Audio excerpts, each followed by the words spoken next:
aujourd'hui, le Parlement ne peut se prononcer que sur ce qui est réel. Il ne peut pas imaginer ce qui va se passer. Maintenant, supposons que le président décide de consulter, c'est de son droit. Il reste, du point de vue de la Constitution, en droit de consulter. Et maintenant, on verra ce que dira la population. Bon, ça c'est un autre problème. Mais sur l'évolution que vous avez dite et sur les promesses du président, bon, moi je veux vous dire d'abord que j'ai écrit que les promesses n'engagent que ceux qui... Cette démarche de révision institutionnelle avait été mal engagée, car elle avait été présentée comme une réponse à la crise politico-sociale de début d'année 2009. Donc, si on veut faire évoluer les institutions, moi je considère qu'il faut réfléchir dans le calme. Et de ce point de vue, je dirais que les élus ont eu raison de dire nous refusons qu'on nous donne des statuts à toute allure, mais que nous demandons 18 mois. Et de ce point de vue, ils ont eu raison. Maintenant, est-ce que la population les suit? Ça, c'est une autre paire de manches. Et nous en sommes bien loin. Vous n'avez pas répondu à ma question. Quel élu pouvait prendre le risque aujourd'hui, parce que le vrai problème de fond, c'est la gouvernance, de dire à ses petits copains, eh bien les gars, on va vous diviser par moitié. Et il y a des avantages qui ne seront plus distribués, les prébendes à gauche et à droite. Quel élu pouvait prendre le risque de dire ça à ses copains? En réalité, tout le monde est peut-être d'accord dans le fond, que ce soit le président de la République et le Parlement qui fassent le boulot à leur place. Oui, je crois que cette question-là a été au cœur du débat en France de manière générale. Parce que vous voyez bien, là on touche au nombre d'élus, ça veut dire il y en a ici, mais ailleurs, dans tous les départements, il y en a qui forcément vont être sacrifiés. Si on peut s'exprimer ainsi, pour suivre votre logique. C'est le cas. Donc, il est clair que ça gêne. Je veux quand même souligner que certains commentateurs de la presse locale l'ont mis en avant, que si on relit bien le discours du président, il ne s'est pas vraiment engagé sur quoi que ce soit. Son discours a été assez large pour être interprété de différentes manières. Maintenant, la politique est ce qu'elle est. Les conditions qu'on a aujourd'hui ne sont pas celles de juin 2009. Et il est clair que le gouvernement et le président se détermineront en fonction des conditions d'aujourd'hui et pas de ce qui était en juin 2009. On sent une grande implication de votre mouvement, Cohésion sociale et liberté républicaine, dans ce débat. Hein. Vous êtes très présent sur la toile, très actif à ce niveau, vous êtes porteur d'idées, etc.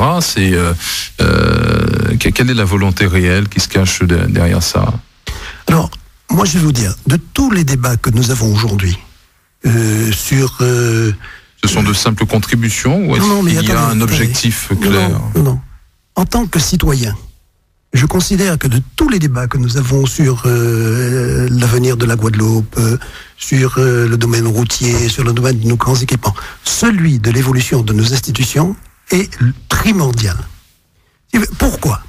C'est simple à comprendre. Je le répète, cette modification d'institution a été présentée à tort, puisqu'elle était déjà lancée dans l'Hexagone comme une réponse à la crise sociale. Ceci veut dire que il y a chez nous certains Guadeloupéens qui estiment que l'autonomie ce serait mieux pour la Guadeloupe, l'indépendance ce serait mieux pour la Guadeloupe. Moi je respecte cette idée-là. Pourquoi pas?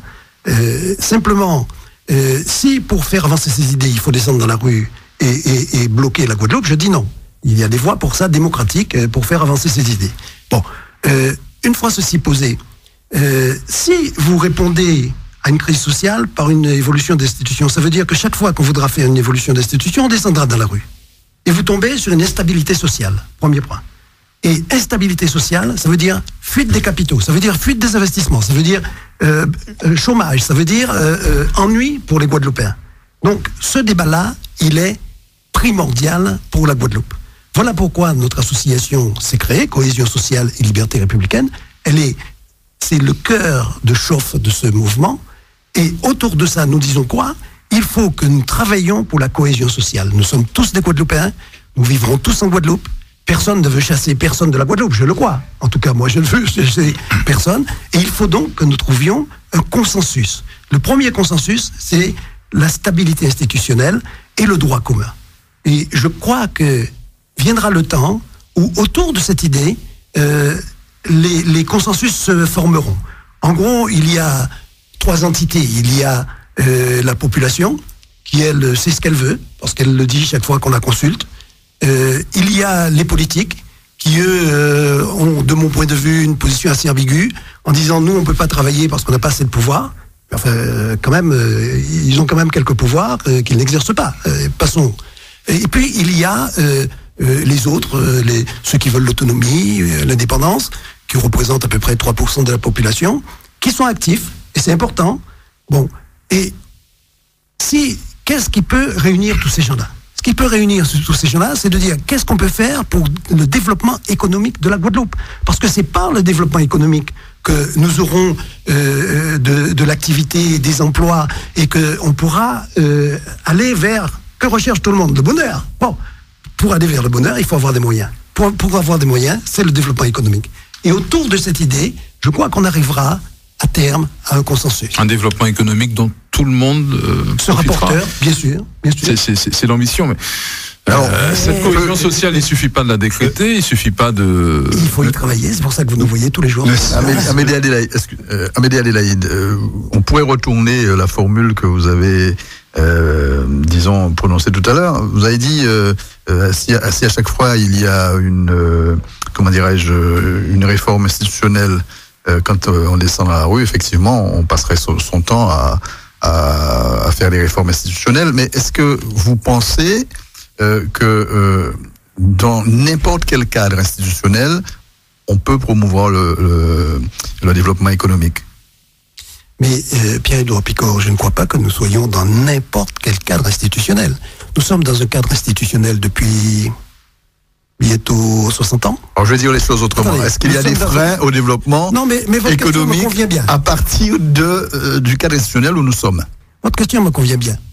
Nous sommes dans ce cadre institutionnel depuis près de 60 ans, et quand je regarde le développement de la Guadeloupe, en dépit de toutes les entraves, quand je regarde le développement de la Guadeloupe, avec d'autres colonies françaises qui n'ont pas subi le même sort, ou avec d'autres colonies de notre environnement, sous d'autres bannières, qui sont loin d'avoir le développement que nous avons, je me dis que ce cadre-là n'est pas si mauvais que ça.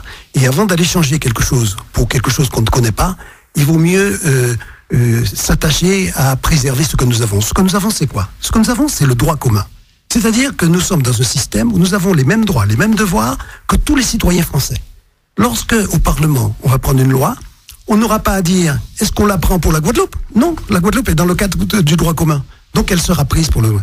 Si vous sortez de ce cadre, regardez un peu ce qui se passe à Saint-Martin. Vous aviez une île qui était incluse dans le département de la Guadeloupe. Cette île ne payait pas d'impôts, ne payait pas de taxes de véhicules, ne payait pas d'octroi de mer. Elle touchait l'octroi de mer, elle touchait les subventions du Conseil général, du Conseil régional, de l'Europe, et patatras, elle décide de s'en séparer. Aujourd'hui, vous savez ce qui se passe. On augmente les impôts, on met des taxes sur le carburant, on met des taxes sur les véhicules, etc. Parce que on revient à la réalité. Ben oui, si vous voulez. Mais moi, je préfère la réalité de la Guadeloupe à celle de Saint-Martin, si vous me permettez. Oui, M. Adélaïde, que représente aujourd'hui votre mouvement Cohésion sociale et liberté républicaine, si ce n'est votre personne, et quels sont vos liens aujourd'hui avec l'UMP, vous qui avez été désavoué par le parti? Oh, c'est gentil de votre part. Mais moi, ce que je vais vous dire, c'est ceci. Trop aimable, même. Vous avez raison. Bon, moi, je vais vous dire, vraiment, a priori, à titre personnel, je ne suis pas un homme de parti. Et j'ai été allé à l'UMP pour essayer de remonter un mouvement qui a sa place ici. Bon, malheureusement, les dirigeants de Paris en ont décidé autrement, et on voit bien que ce mouvement aujourd'hui a capoté, parce que dites-moi qui le représente. Je crois savoir que son président dit qu'il est suspendu à une corde qu'on n'a pas encore trouvée. Bon. On l'a pas encore coupé. Bon. Alors, ceci étant, non mais c'est un ami, donc une petite parenthèse amicale, voilà, ce n'est pas une attaque. Mais ce que je veux vous dire, ce mouvement, il est mort ici, il n'existe plus. Pourtant, vous avez des gens qui se disent de l'UMP, c'est-à-dire qui se reconnaissent dans l'idée... Allons, simplement de droite, disons. Mais vous n'en faites plus partie? Non, je ne suis plus à l'UMP. Bon, ce mouvement que nous avons créé n'est pas un mouvement politique. Je le redis ici, c'est une association. Son but, c'est de réaliser la cohésion sociale et de veiller à ce que, en toutes circonstances, les libertés républicaines soient exercées. Et à titre personnel, je le dis, je le déclare, je n'ai aucune velléité politique. Ceci étant, et si vous me donnez encore 3 secondes, à l'intérieur de notre mouvement, il y a des gens qui disent, écoutez, votre action, elle a été pertinente, elle a eu des fruits, on le voit bien, hein, tout ce qui se passe en Guadeloupe, c'est pas fait tout seul. Bon, et il nous faut aller plus loin, parce que le jour où il y aura un vrai débat politique, vous, association, vous n'aurez pas vraiment droit de parole. Le droit de parole, il est au parti politique. Il faut transformer l'association en parti. Non, mais il y a un certain nombre de membres du parti qui ont décidé de créer... il y a un certain nombre de membres de l'association qui ont décidé de créer un parti. Donc, dans quelques jours, dans quelques semaines, vous verrez éclore un parti qui aura des velléités d'être un parti. Voilà une information. Nous sommes une association. Nous ne sommes pas un parti. Donc l'association, pour l'instant, joue le rôle de quoi? D'anti-syndicaliste, d'anti-action sociale, d'anti-LKP. C'est le porte-flingue du futur parti. C'est pas du tout. Nous, vous représentez la majorité silencieuse, un terme qui vous est cher. Je comprends votre intérêt. Non, pas juste un intérêt. On pose des questions. Mais il est normal. C'est un réflexe journalistique basique. Bien sûr. Attendez. Bon, je veux dire, je comprends que vous soyez intéressé par savoir si nous allons transformer l'association en parti politique. La réponse, c'est non. Est-ce qu'Amédée Adélaïde quittera la présidence de Cohésion sociale et Liberté républicaine? Non. Alors, qu'est-ce qui va se passer dans quelques jours, là? Dans quelques semaines, il y aura la création de nouveaux partis et vous en connaîtrez les représentants, les porte-paroles, les présidents. Vous en serez? Je serai sûrement militant, oui. Mais je vous répète, je ne quitterai pas la présidence de Cohésion sociale parce que je considère que ce mouvement est important. Il commence à peine à prendre de l'ampleur, à être reconnu. Donc le mouvement travaille pour l'instant pour le futur parti. Vous ne m'avez pas invité si souvent que ça, mais je vous remercie de m'inviter. Voilà, nous avançons. Maintenant, à côté de cela, il va y avoir des échéances électorales.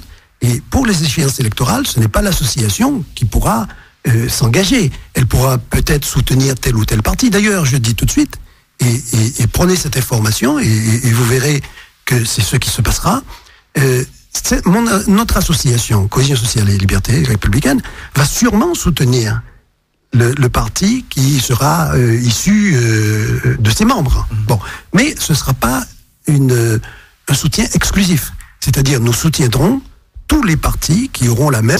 Et puis, non, mais il n'y a pas de transformation chez nous. Je peux vous l'assurer. Non, vous avez été plus subtil. Nouvelle question, Amédée Adélaïde. Et elle a trait à votre fonction en tant qu'association citoyenne, comme vous la définissez, et républicaine, pour rester dans le cadre qui est le vôtre. Les États généraux.